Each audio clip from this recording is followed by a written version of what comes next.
Құнанбайдың қажылық сапарға аттанар алдында Ұлжанға айтқаны. Оқыған Ләззат Әлдибай. Лүпіл басып қолдап отырыңыздар. Бәйбіше, үй серігім ғана емес, өмір серігім едің. Ұзақ кешкен тірлікте қай белдің астында жүрсем де, артымда отырған бір белің өзің едің. Өзіме тағдыр бақ берген жанмын деушем. Айтпасақ та, жер танытып отыратын қабақ пен жүрек бар еді. Соған сенушем. Кейде шәлкес, кейде қияда басып кете берушем.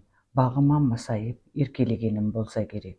Енді қай дөңнің басында қалармыз, кім біледі. Сенің айтар кінәң болса да, менің саған артар бір түйірдей назым жоқ. Адал жүрек, ақ бейлің үшін балаларың бағы ашылсын. Мен айтарды өзің айтыпсың, менің арманымды өзің арманым етіпсің, деді. Бұл Меккеге жүрер алдындағы Құнанбайдың Ұлжанға айтқан сөзі.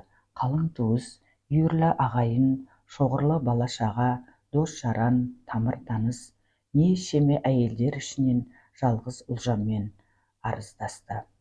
Ұлжанның нұрлы біткен ақшыл қызғылт жүзі ішін тоңасытқан сезімнен көкшіл тартып қатты өзгерді, бірақ көп кешейін үндемей отырып жүрек тоқтатты.